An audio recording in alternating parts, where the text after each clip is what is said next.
नमस्कार दोस्तों, target with PS Parihar channel में आपका स्वागत है। सुबह की इस वीडियो में ऐसी सूचनाएं होती हैं जो विभिन्न समाचार पत्रों पर छाई हुई होती हैं और विद्यार्थियों के लिए आवश्यक होती हैं। तो आइए शुरू करते हैं और देखते हैं कि आज के समाचार पत्रों में विद्यार्थी जीवन से संबंधित कौन कौन सी सूचनाएं हैं।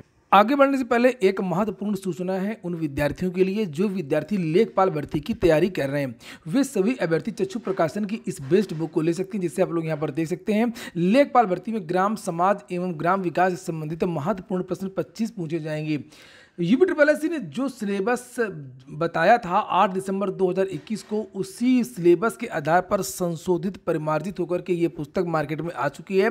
इसे आप लोग देख सकते हैं। वैसे सभी कापी किताबों की दुकानों में आपको ये पुस्तकें चक्षु प्रकाशन की मिल जाएंगी, और अगर आप लोग ऑनलाइन मंगवाना चाहते हैं तो उसकी भी लिंक मैंने डिस्क्रिप्शन बॉक्स में दे दी है। यहाँ पर देख सकते हैं जो भी सिलेबस है लेखपाल का, चाहे उत्तर प्रदेश राजस्व विभाग से संबंधित डिटेल्स हो, ये सारा का सारा इस पुस्तक में दिया हुआ। चाहे कृषि विकास एवं भूमि सुधार से संबंधित प्रश्न हो, वो भी इसमें दिया हुआ। स्टडी मटेरियल और भी बहुत सारी चीजें इसमें दी गई हैं। चक्षु प्रकाशन की जो पुस्तकें हैं वो केवल ग्राम समाज एवं ग्राम विकास ही नहीं आती हैं, चक्षु प्रकाशन की संपूर्ण गाइड भी आती है, जिसे भी आप लोग देख सकते हैं। चक्षु प्रकाशन की लेखपाल की प्रैक्टिस सेट भी आती है, इसको भी आप लोग देख सकते हैं। समय कम है और लिंक मैंने डिस्क्रिप्शन बॉक्स में दे दी है। और अब शुरू करते हैं आज की सूचनाओं को। सबसे पहली जो सूचना है वो है उत्तर प्रदेश अधीनस्थ सेवा चयन आयोग यूपीएससी लेखपाल पीईटी कटऑफ पर घमासान। जब से यूपीएससी ने पीईटी का जो कटऑफ है वो घोषित किया है लेखपाल भर्ती मुख्य परीक्षा के लिए, तब से विद्यार्थियों की अलग अलग समस्याएं हैं। उसको लेकर के आज के समाचार पत्रों में काफी सारी सूचनाएं हैं। लिखा हुआ है लेखपाल भर्ती में पीईटी कटऑफ ट्विटर पर ट्रेंड। इसके बारे में मैंने कल भी वीडियो बनाया था। लिखा था नाराज अभ्यर्थियों ने अधीनस्थ सेवा चयन आयोग के खिलाफ मोर्चा खोला है और आज लखनऊ में आयोग अध्यक्ष से मिलेंगे। मांग नहीं मानी गई तो विद्यार्थी कोर्ट भी चले जाएंगे। तो विद्यार्थी सब कुछ पूरी कोशिश कर रहे हैं, यानी कि सोशल मीडिया पर अभियान भी छेड़ रहे हैं, ज्ञापन भी दे रहे हैं, मुख्यमंत्री को टैग भी कर रहे हैं, ट्विटर पर ईमेल भी कर रहे हैं। और उन विद्यार्थियों का ये कहना है कि पहली बात तो आपने कट ऑफ पहले बताया नहीं था और बाद में आपने कट ऑफ बताया, अचानक से ये विद्यार्थी बाहर हो गए हैं। ज़्यादा से ज़्यादा विद्यार्थियों को मौका दिया जाना चाहिए। यहाँ पर लिखा हुआ है कि संजय यादव जो प्रतियोगी हैं, संजय यादव के मुताबिक आयोग की इस मनमानी के खिलाफ सोमवार को बड़ी संख्या में अभ्यर्थी अधीनस्थ सेवा चयन आयोग लखनऊ में अध्यक्ष और सचिव को प्रत्यावेदन देंगे। और उनकी मांग है कि मनमाना कटऑफ हटा करके एक आहारकारी कटऑफ अंग घोषित किया जाए। अगर मांग नहीं मानी गई तो अभ्यर्थी कोर्ट का दरवाजा खटखटाएंगे। संजय यादव जो छात्र हैं उन्होंने अपना नंबर भी जारी किया है। कल मेरी इनसे बात भी हुई थी और उनका ये कहना था कि वो ये चाहते हैं कि कम से कम जनरल के लिए 50% मार्क्स निर्धारित किया जाए और ओबीसी और एससी को 45 नंबर रखे जाएं। और ये इन सब मांगों को लेकर के विद्यार्थी या तो कोर्ट जाएंगे और कोर्ट जाने के पहले यूपीएससी से वार्ता करना चाहते हैं। तो ये उन्होंने ये नंबर जारी किया है। आज जो भी अपडेट्स होगा, जो भी बातें होंगी, मैं आपको इस चैनल के माध्यम से दे दूंगा। इसको लेकर के और भी समाचार पत्रों में जानकारी दी गई है और यहाँ पर आप लोग देख सकते हैं। अगली सूचना दरोगा भर्ती को लेकर की है। दरोगा भर्ती परीक्षा में जालसाजी करने वाले 12 और गिरफ्तार। दरोगा भर्ती परीक्षा में जालसाजी करने वाले लगातार पकड़े जा रहे हैं। पुलिस भर्ती बोर्ड की ओर से आरोपितों के खिलाफ कार्रवाई की जा रही है। महानगर पुलिस ने रविवार को 12 और अभ्यर्थियों को गिरफ्तार किया है। कुल 18 विद्यार्थी अभी तक डीवी और पीएचडी में गिरफ्तार हो चुके हैं। लेक्चरर लाइब्रेरी के 106 पदों पर की जाएगी भर्ती। उत्तर प्रदेश लोक सेवा आयोग से भर्ती आती थी पहले, 10 साल से भर्ती नहीं आई है, उसके बारे में जानकारी दी गई है। एक बात और बता दूं कि अगर आप लोगों ने वीडियो को लाइक ना किया हो, सभी छात्र वीडियो को लाइक अवश्य कर दिया करें। और जो छात्र शेयर कर सकते हो फेसबुक ग्रुप्स में, व्हाट्सएप ग्रुप्स इत्यादि में, तो आप लोग शेयर भी कर दिया करें। यहाँ पर देखिए लिखा, प्रदेश के राजकीय महाविद्यालयों में प्रवक्ता पुस्तकालय के 106 पदों पर भर्ती होने जा रही है। एक दशक पहले तक लोक सेवा आयोग की ओर से पुस्तकालय अध्यक्ष के पद पर भर्ती होती थी, जिसे यूजीसी की गाइडलाइन के अनुसार बदल करके प्रवक्ता पुस्तकालय का पदनाम दे दिया गया है। महाविद्यालयों ने उच्च शिक्षा निदेशालय को रिक्त पदों का ब्यौरा भेज दिया है। प्रदेश के 170 राजकीय महाविद्यालयों में 2011 के बाद से पुस्तकालय अध्यक्ष के पद पर भर्ती नहीं हुई है। उच्च शिक्षा निदेशालय ने महाविद्यालयों से रिक्त पदों का ब्यौरा मांगा था। निदेशालय को 106 रिक्त पदों की सूचना मिली है, जबकि तकरीबन 2 दर्जन कॉलेजों में पद सृजित नहीं है। तो यहाँ पर लिखा हुआ है कि उच्च शिक्षा निदेशालय की ओर से संशोधित नियमावली और रिक्त पदों का ब्यौरा जल्द शासन को भेज दिया जाएगा और मंजूरी के बाद में लोक सेवा आयोग को दियाचन भेज दिया जाएगा। अगली सूचना है एडेड विद्यालयों में बाबुओं की भर्ती को लेकर के। पिछले साल बहुत सारी सूचनाएं प्रसारित रहीं। सरकार ने एक नियम भी बनाया कि UP triple S C PET में जिन छात्रों के 50% नंबर हैं उन विद्यार्थियों को बुलाया जाएगा, इंटरव्यू होगा और टाइपिंग होगी, इस तरीके से भर्ती होगी। लेकिन पहले मैनेजमेंट ये भर्ती किया करता था, मैनेजमेंट पर रोक लगा दी गई है। हालांकि मैनेजमेंट को रखा जरूर गया है साक्षात्कार में, लेकिन वो मनमानी नहीं कर पा रहा है। इसकी वजह से ये भर्ती लटक चुकी है। यहाँ पर लिखा मनमानी की छूट नहीं तो बाबुओं की भर्ती से इनकार कर दिया प्रबंधकों ने। एडेड कॉलेजों में बाबुओं की भर्ती के लिए बना था नियम। पीईटी में सफल अभ्यर्थियों को ही नियुक्ति करने का आदेश। डीआईओएस ने प्रबंधकों से मांगा है नियुक्ति का प्रस्ताव। जिले के यानी इलाहाबाद जिले की बात हो रही है अभी। 181 कॉलेजों में बाबुओं के 80 से अधिक पद खाली हैं। पद रिक्त होने के बावजूद प्रबंधक भर्ती में रुचि नहीं ले रहे हैं। तो ये जैसे 80 पद केवल प्रयागराज में, इसलिए इसी तरीके से और भी बहुत सारे जितने भी 75 जिले हैं उत्तर प्रदेश के सभी जिलों में एडेड माध्यमिक विद्यालय होते हैं और वहाँ पर बाबुओं की भर्ती, तो वहाँ बाबुओं के बहुत सारे जो पद हैं वो रिक्त हैं। ये देखिए लिखा हुआ है कि यह स्थिति तब है जब जिला विद्यालय निरीक्षक ने सभी प्रबंधकों से रिक्त पदों के सापेक्ष नियुक्ति का प्रस्ताव उपलब्ध कराने का प्रस्ताव 2 महीने पहले ही मांगा था। ऐसी स्थिति में प्रदेश के अन्य जिलों में भी बनी हुई है।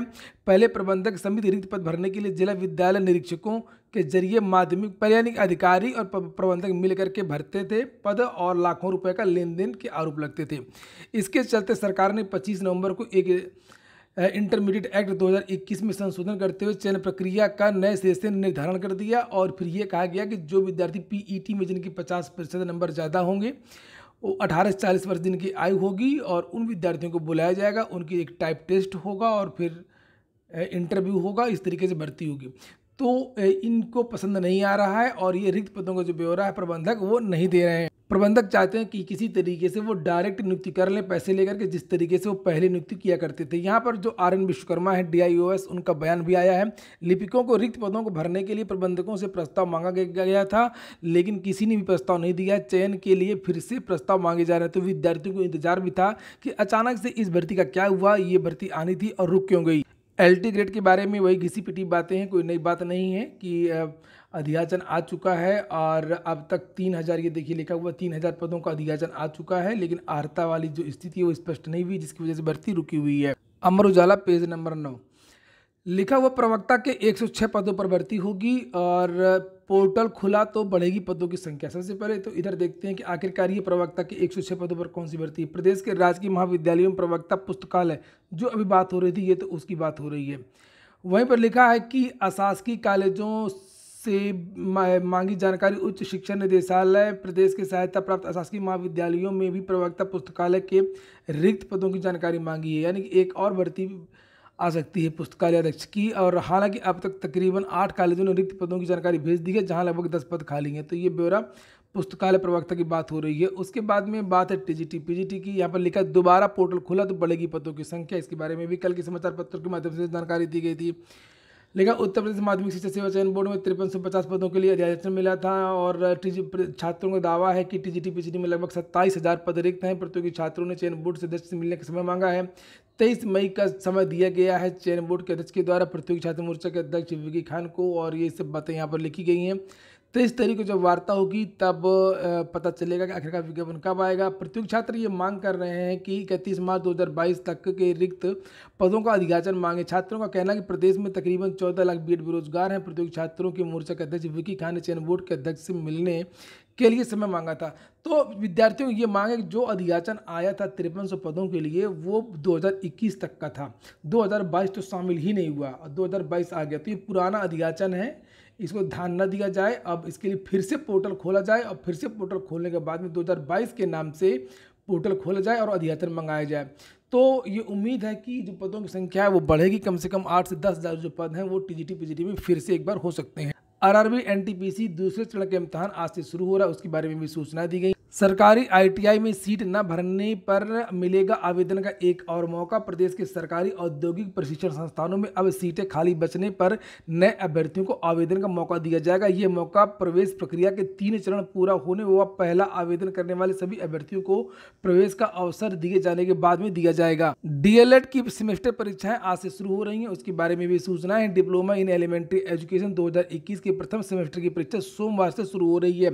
वहीं पर एक जानकारी और निकल के आ रही है, डीएलएड की परीक्षा शुरू तो हो रही है लेकिन बहुत सारे छात्रों के प्रवेश पत्र भी रुके हुए हैं। अनिल भूषण चतुर्वेदी का कहना है इस संबंध में कि पहले इन विद्यार्थियों को चेताया गया था कि आप लोग भली भांति आवेदन करें और उसमें कुछ गलतियां रही हैं। अंतिम सूचना है, पेपर लीक के बाद बीपीएससी 67वीं का पीटी रद्द कर दिया गया। बिहार पीसीएस का कल परीक्षा था, प्रारंभिक परीक्षा, और कल बिहार में भी पेपर लीक हो गया है। पेपर लीक की जो समस्या है वो बहुत ज़्यादा बढ़ गई है पूरे देश में, ये केवल एक ही प्रदेश की बात नहीं है। मैंने आप लोगों से बताया था 2 दिन पहले ही हिमाचल प्रदेश पुलिस भर्ती का पेपर लीक हो गया, उसे रद्द कर दिया गया। हरियाणा में भ्रष्टाचार हुआ पीसीएस में, वहाँ पर पीसीएस प्री हो चुका था, मुख्य परीक्षा होने वाली थी, वो भी रद्द कर दी गई परिणाम आने के बाद में। और ये जो नया मामला है वो बिहार का है। यहाँ पर फिलहाल पेपर रद्द कर दिया गया है। लिखा है कि बिहार लोक सेवा आयोग रविवार को आयोजित 67वीं संयुक्त प्रारंभिक प्रतियोगिता परीक्षा के प्रश्न पत्र लीक होने के बाद इसे रद्द कर दिया गया। और इससे पहले आयोग ने मामले की जांच के लिए 3 सदस्यीय जांच कमेटी गठित की थी। कमेटी ने देर शाम को ही अपनी रिपोर्ट सौंप दी, यानी कि जो पेपर वायरल हुआ था, जो पेपर व्हाट्सएप पर था, वो पेपर मैच कर गया और बस तुरंत उसको रद्द कर दिया गया।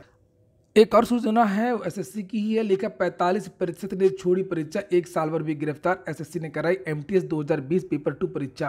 कर्मचारी चयन आयोग ने एमटीएस 2020 की पेपर 2 परीक्षा रविवार को पेन रबर मोड पर प्रयागराज के 43 केंद्रों पर करवाई, जिसमें bishop Johnson inter college Katra Prayagraj केंद्र पर 1 साल भर को पकड़ा गया है। कुल 55% विद्यार्थियों ने परीक्षा दी है और इस तरीके से 45% छात्रों ने इस परीक्षा को छोड़ दिया है। पूरा वीडियो सुनने के लिए बहुत बहुत धन्यवाद।